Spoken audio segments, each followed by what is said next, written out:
Hi, I'm Natasha Wilks from High Performance Vets. Today I want to talk to you about your behaviour.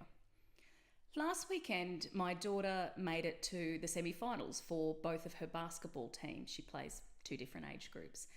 And in between her two games, we stayed and watched a couple of other games. And what I found really interesting was the behaviour of a few of the coaches. Now, one of the teams were full of just 9 and 10-year-old boys. For a lot of them, it was their first season playing basketball. So quite new to the sport, still learning a lot of skills and still building that experience and expertise. As you'd expect, 9 and 10-year-old boys who haven't played before. And what happened was they had made it to the semi-final, which is so exciting for them, and things started to go a little bit wrong. They weren't doing the plays that they were supposed to be doing. They weren't staying on their plays.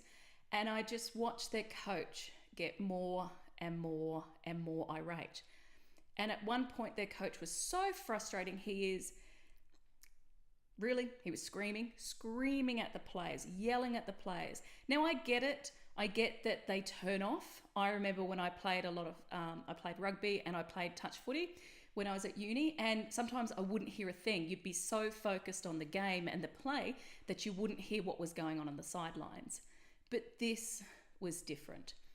And what happened is the more he was yelling at the boys and giving them instructions, the more the play just didn't go well. They weren't where they were supposed to be. They were missing shots. They just became scattered. And the more he yelled, the more scattered they became. Then I watched another game, and this was I think it was under 13s girls game. And the same thing happened. The team began to not get their shots in, and they were getting behind. And of course, these were knockout semi-finals. And the coach got more irate and yelling and screaming again. And the coach is getting so frustrated. And again, what happened? The team began to divide. They began to just not doing their cohesive plays like they'd been trained to do. Because what happens when there's a lot of stress is the threat center in the brain, the amygdala, starts to get activated.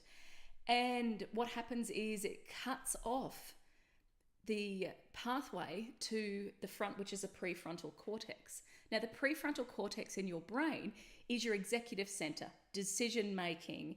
It helps with regulating emotions, and it does so many important things. And guess what? It isn't fully developed in boys until they're 25.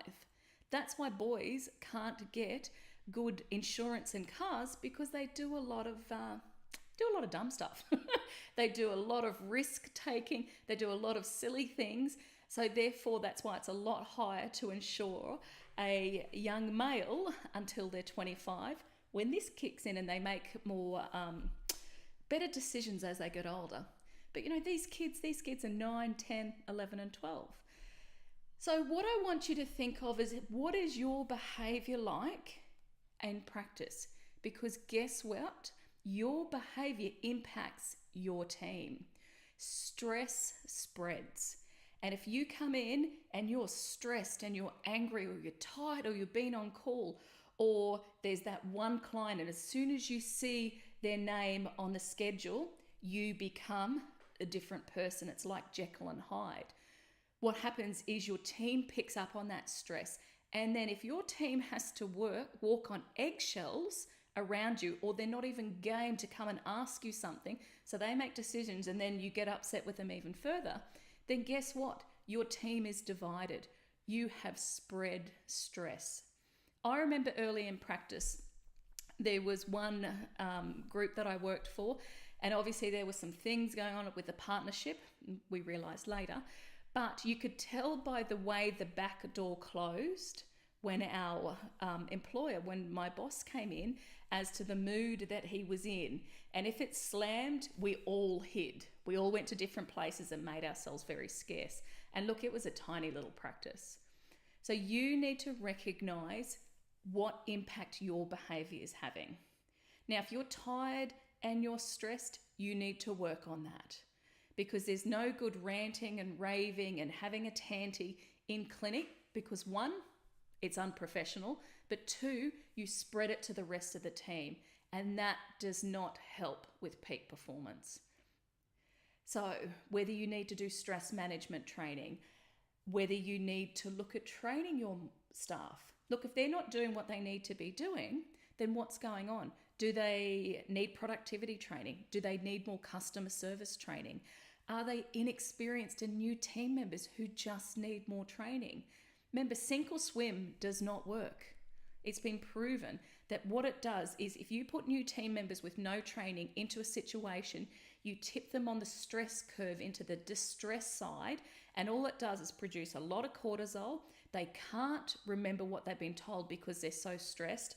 And if they feel, if their brain, their amygdala is being set off and they feel threatened, like, not that you're physically threatening them, but if they don't feel safe in the environment, they're not going to ask, I don't know how to do this, could you train me?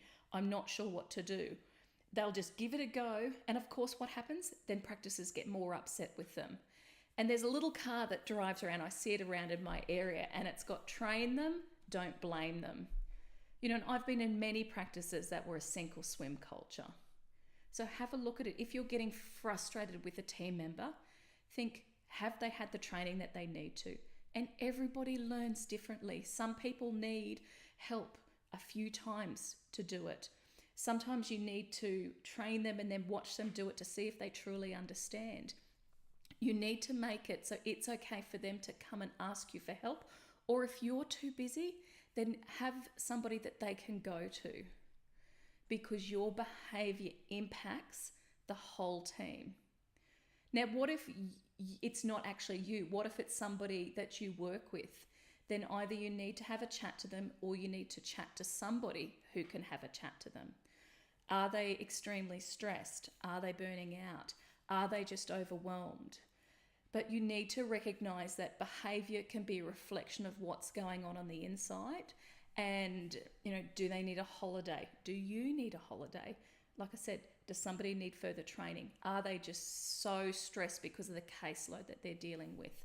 Or are they just overloaded with work and double booking and triple booking and then callbacks? So have a look at what's going on under the behavior and what may be causing it. But what I want you to recognize is your behavior matters, and your behavior impacts the happiness and engagement of the team, or the stress and unhappiness in the team. And remember, people don't leave jobs, they usually leave managers. That's why they leave, because they're unhappy with the workplace. So where do you think your behavior lies, and how are you impacting your team? I'm Natasha Wilks. I'll see you in the next video.